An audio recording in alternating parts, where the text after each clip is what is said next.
Good morning, or good afternoon, or good evening, depending on when you're watching this. My name is Hannah Sweeney, of course, and I am presenting on my literature review based on perceptions of hirsutism in people assigned female at birth. Hirsutism is a medicalized term applied to people assigned female at birth. It's typically used in Western white cultures to describe hair located in places of the body that are typically associated with male hair growth, such as the back, chest, stomach, and face. And then hirsutism is generally measured using the Fairman-Galway scale, created in 1961. That is what that image is of. On the slide there, it's a clinician rating scale that quantifies hirsutism based on hair growth on 9 different areas of the face and body, with ratings from 0 to 4, and then a total score of 8 or higher is usually indicative of hirsutism based on this scale. So, and then that is the Fairman and Galway 1961 article that's from. And then most of the research related to hirsutism is actually located within the PCOS literature, which is polycystic ovarian syndrome.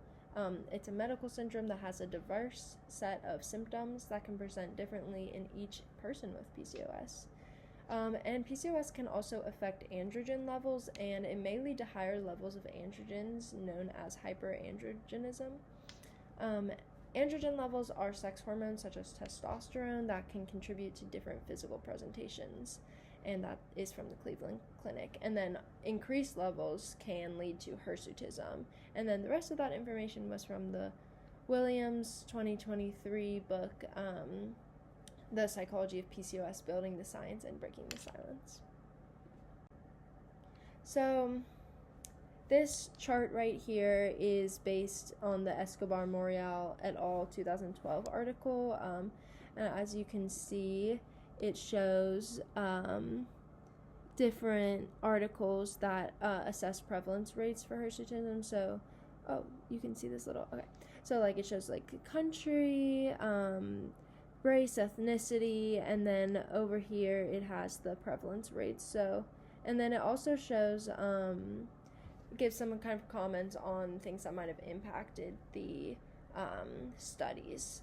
But based on this article, about 10% of premenopausal women have shown signs of hirsutism. And then for PCOS, that's about 7 to 8% of U.S. women who are of reproductive age have PCOS. And then lastly, that interaction, so about 65 to 75% of women with PCOS would be considered to have hirsutism.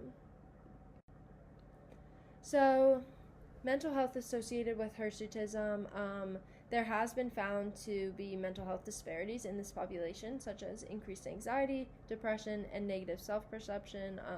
And this is based on Lipton et al. 2006, Keegan et al. 2003, and Rabinowitz et al. Article. So,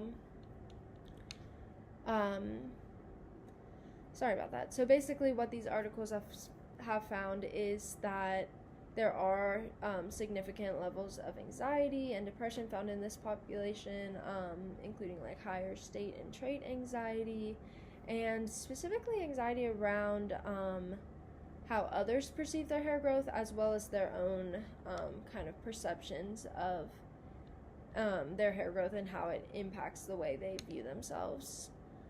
So the increased levels of psychological distress in this population are significant to clinical psychology. It's important for clinical psychologists to be aware of this risk and understand the pressure and stigma experienced by individuals in relation to their body and facial hair, and how that may be contributing to poor mental health outcomes.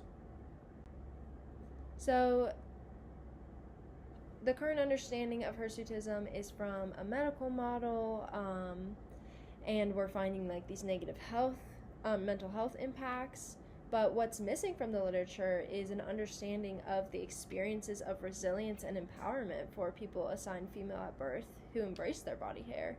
It's relevant for psychologists to have an understanding of both the stigma associated with hirsutism as well as the motivations and positive outcomes for individuals assigned female at birth who choose to embrace their hirsutism, so that we can effectively work with these clients in an affirming manner.